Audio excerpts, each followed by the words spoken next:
Welcome to EPG Pathshala. I am Dr. Anirban Banerjee. I am Professor of Sociology at the University of Burdwan. In this module, we will study anti-globalization movements. This module forms part of the paper on social movements.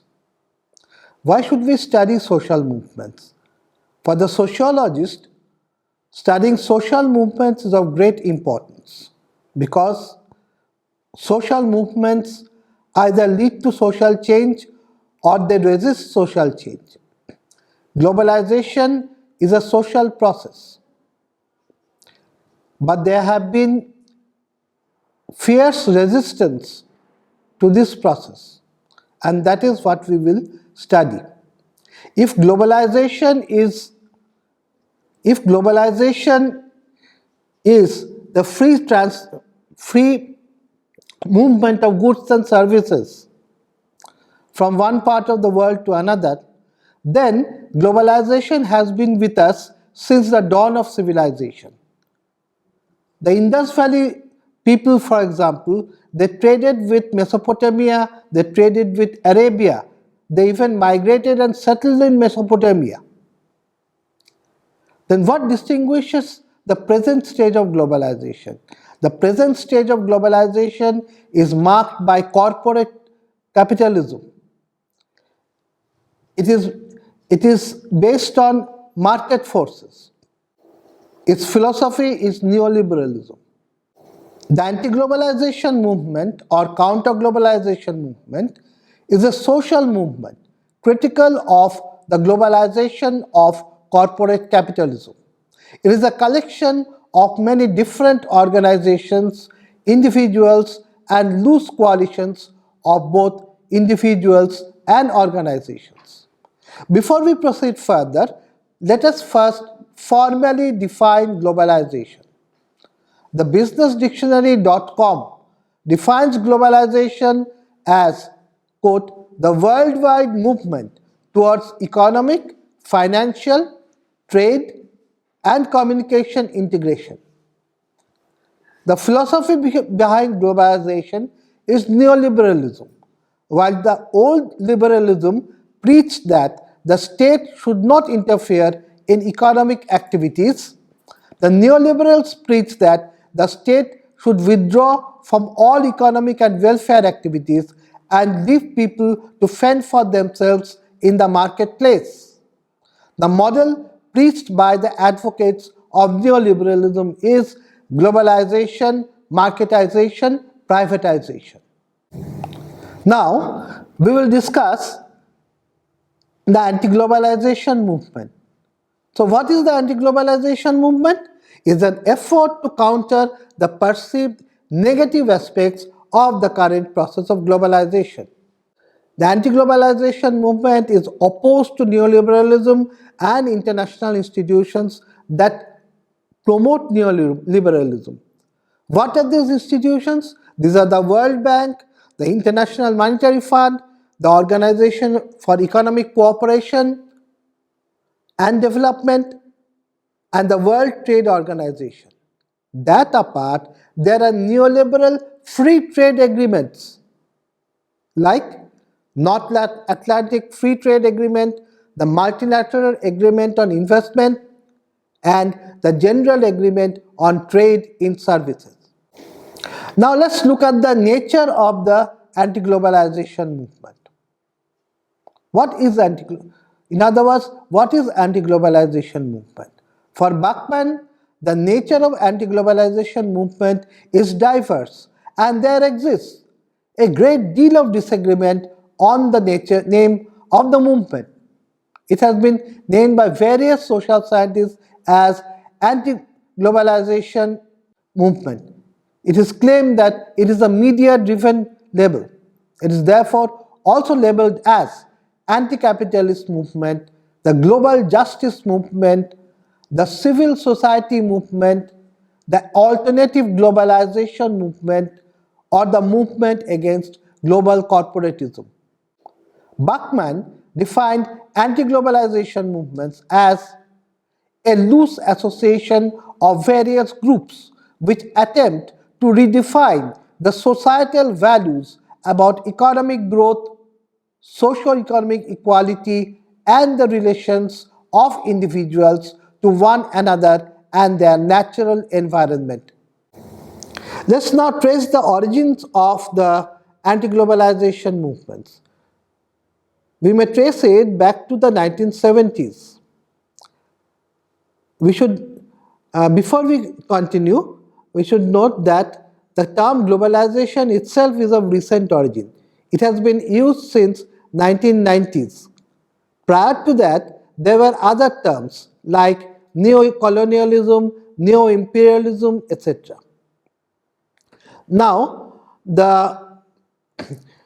immediately after the states, some states like India, Egypt, Indonesia, and others, they were liberated from colonial yoke. They formed an independent movement known as non-aligned movement. This non-aligned movement maintained equal distance between two blocks, that is the Western bloc or the NATO and the Soviet bloc. And the feminist movement was born in the USA, in the Western countries, where women's lib and bra burning became the order of the day. We also find that concerns for environment growing. The first United Nations Environment Summit was held in Stockholm in 1975. We also see the birth of the first green parties like in Australia and New Zealand in 1972. Continuing our search for the origins of anti-globalization movements, we may note that 500 years ago, the West began their quest to conquer the world. The discoveries of Columbus, Vasco da Gama, Magellan, Captain Cook vastly changed the Western perception of the world as it was. And after the explorers came in, when the conquerors. Engler traces the roots of the movement through a 500-year-old history of resistance against European colonialism and US imperialism. We may note that the Spanish conquistadors, they destroyed the civilizations of the South America. And in India, the Portuguese became such a menace during the reign of Emperor Shah Jahan that he had to take military action against them. So these were some examples. This was an example of resistance to the imperialists. But the most significant moment of origin for the movement was the uprising of the Zapatista Army of National Liberation in Chiapas, Mexico on January 1, 1994. The Zapatista Army eschewed traditional methods of hierarchical leadership. It used the internet to spread, to criticize capitalism and through a network of international supporters.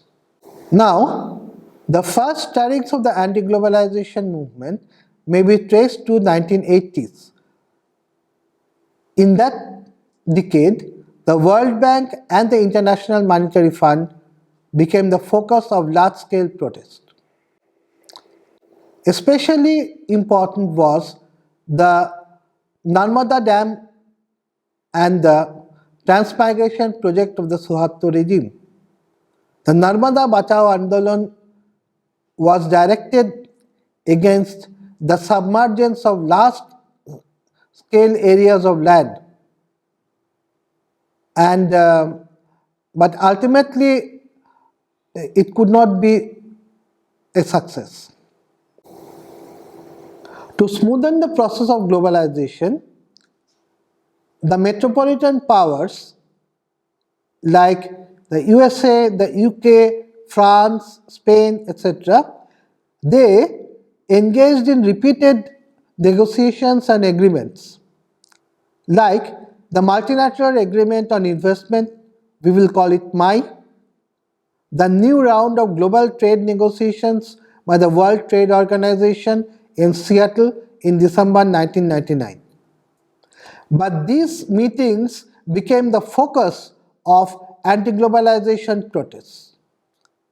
My especially was the target of a huge campaign, and a bold new era in the anti-globalization debate began with the massive opposition to the global trade negotiations at Seattle. Now, we will further discuss the protest campaigns. Say in Washington, a huge protest took place during the meeting of the International Monetary Fund and World Bank in April 2000. In Chiang Mai, again, a meeting of the Asian Development Bank in May 2000 was the target of protests. In Quebec City, in April 2001, in a summit of Americas, again became the target of protest. And again in Gothenburg, a European Union summit in June 2001 was targeted by protesters. The largest protest was in Genoa, in Italy, in July 2001, against the Group of 8 meeting. There has been a series of anti-globalization movements, as reflected in the protests against the World Economic Forum, World Trade Organization, World Summit on Sustainable Development. Now, let us discuss the approaches within the anti-globalization movement. Firstly, we will discuss briefly the Fair Trade or Back to Bretton Woods School. It argues for the immediate reform of the world's trading system like the World Bank, IMF and WTO. Next is the Localization School. It argues for the abolition of the institutions which were mentioned earlier and outright winding of globalization. Now, let's look at the major concerns of the anti-globalization movement. The contributions of 2 Irish-born activists, Bob Geldof and Bone, has enabled the anti-globalization movement to stress on the burning issues of the day like human rights, social justice and poverty, AIDS, women's rights and environmental sustainability, says Dillon. The major concerns of the movement are: 1. Firstly, democracy. The movement aims to protect the democratic control of the ordinary people and claims that the neoliberal policies of free trade, privatization, and open markets should be left at the democratic disposal of the developing countries and should not be forced by the rich nations. Labor and social reproduction. The key concern of the movement is the substance of what gets pursued by the neoliberalizers. Human rights. The movement is concerned with the human rights of those in social reproduction, for labor or for communities in their own environments, especially indigenous people who are faced by the power of big states and large-scale capital. Human health and environment. The movement is also concerned about food security, health risks, genetically modified crops, the privatization of water and patenting, development. The movement is concerned with the issues of development and especially in the developing countries. Now, let's look at one of the major institutions against globalization, that is the World Social Forum. The World Social Forum emerged as a response to the growing international movements to neoliberal globalization and the effects of the neoliberal economic policies prevalent in most of the countries. The World Social Forum was conceived as an open meeting place for deepening the reflection, the democratic discussion of ideas, the formulation of proposals, the free exchange of experiences, and the articulation of civil society organizations and movements that are opposed to neoliberal globalization and the domination of the world by capital and by any other form of imperialism. The first edition of the World Social Forum was organized in Porto Alegre, Brazil, from January 25 to 30, 2001. It was attended by approximately 20,000 people.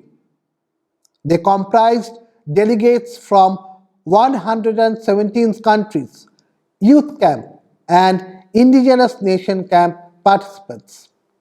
In order to facilitate international articulation of the organization's processes, the International Council of the World Social Forum was established in 2001. The International Council was mandated to enhance and expand the diversity of the World Social Forum processes at the global level. Now, let's look at the function of the International Council of the World Social Forum. The International Council is a group of international networks from different regions of the world. It is constituted by several organizations working in areas including economic justice, human rights, environmental issues, labor issues, youth and women's rights. The International Council contributes to the World Social Forum methodology, its outreach communication strategies, as well as the local and regional organization processes. Now, how is World Social Forum related to India? Well, the activities of the World Social Forum processes in India was initiated in early 2002. It was designated to set up and build a World Social Forum process in the country towards hosting the Asian Social Forum meeting in Hyderabad in 2003. It was conceived as a symbol of unity and democratic space for people to assert their rights for peace and a world free of violence, prejudice, and hatred. The World Social Forum India process not only focused on imperialist globalization, but also on the issues of religious and sectarian violence, casteism, and patriarchy. Now we will discuss a very important recent movement in the anti-globalization struggle, and that is the Occupy movement. The Occupy movement emerged as a product of the political mobilization against the excesses of global capitalism. The Occupy movement started on September 17, 2011 in Zuccotti Park, New York City, and has since then spread globally. The distinguishing feature of this movement is that it is a leaderless opposition movement. It includes people of many colors, genders, and political persuasions. The movement generated awareness on the issues of global inequality and strived to educate and encourage people around the slogan, "We are 99%." The slogan entails the entire philosophy of members of the movement. It focuses on income inequality, income distribution, and the economic consequences of the financial system. The Occupy movement emerged as a product of the political mobilization against the excesses of capitalism. The protesters gained initial success when they took over and maintained occupancy of the Zuccotti Park, the park owned by the corporate giants. The movement slowly came to be known as Occupy Wall Street and created a stir in many of the financial centers of capitalism around the world. Now, let's look at the composition of the Occupy movement. The Occupy movement consisted of a radically religiously and economically diverse crowd. It comprised of students, unemployed, graduates, laid-off middle-aged professionals, and skilled workers, and all other older-aged individuals. These people raised their voices against the prevailing ills of global capitalism. Before we conclude, let us summarize what we have learned. We have seen that globalization is as old as human civilization. The people of the Indus Valley traded with the people of Mesopotamia.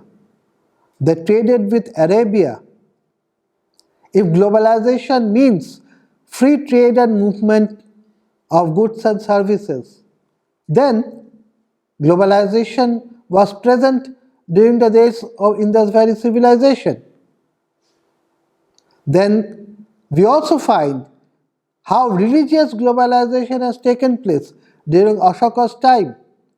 Buddhism spread to so many places, to Sri Lanka, to Tibet, to China, to Indonesia, and all the places. But globalization, inspired by the West, led by the West, started 500 years ago, when the great voyages of discovery were made. Christopher Columbus, there is a saying, the American school children learn. In 1492, Columbus sailed the ocean blue. And where did the Columbus go? He wanted to go to India, but he ended up in America. And then Vasco da Gama, he came to India, around the Cape of Good Hope, and that cape was so stormy that the sailors wanted to name it the Cape of Storms, but he said, no, you name it Cape of Good Hope. We will find India, and they found India. And then there was Captain Cook, who discovered Australia. There was David Livingstone, who discovered the dark continent of Africa. And there was Ferdinand Magellan, who circumnavigated the entire world. But after this exploration, the greed of the Western powers was roused. So the Spanish conquistadors went to the South America, where they destroyed the Mayan, the Aztec, the Inca civilizations. In India, the Portuguese became such a menace to the Mughal Empire that Emperor Shah Jahan was compelled to take action against them. He fought a war against the Portuguese and subjugated them. So, resistance to Western-sponsored globalization started 500 years ago. But the Western powers, they occupied nearly half of the world. They colonized half of the world. And for more than 200 years, they sucked the apple dry, literally.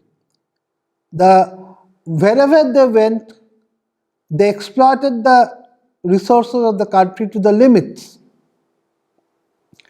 And there were two imperialist wars. Why? The First World War and the Second World War. Why? These were not for any ideology, any ideals. The wars were not for any ideals. The wars were fought for colonies, to capture colonies. It was purely material interests that led to these two world wars. But after the world wars, these countries, the metropolitan countries, became very weak militarily.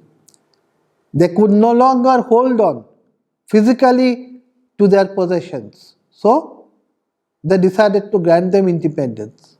Some of the countries, however, some of the colonies, however, had to fight armed struggles even till the 70s, like Mozambique, Guinea-Bissau, Angola. There was a book, a Soviet book, Password Anguimo, in which depict the struggles of these countries.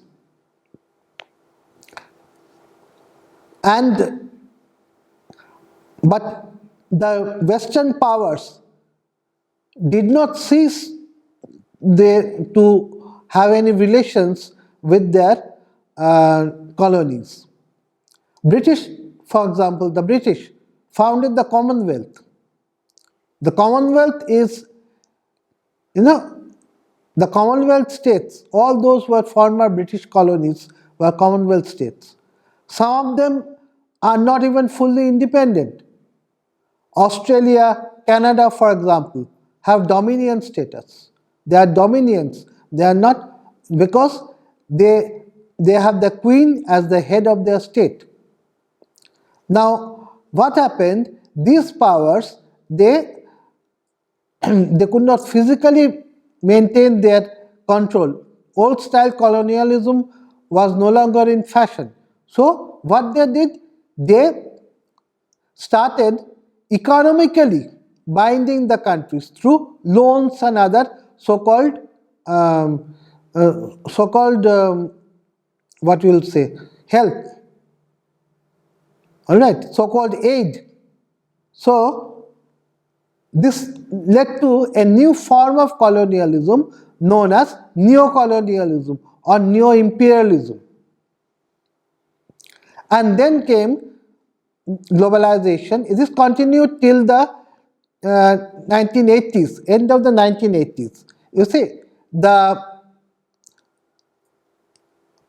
till the end of the 1980s, the Soviets had a very strong presence in the world. And so, the Western powers, however hard they tried, they could not gain full control of the world.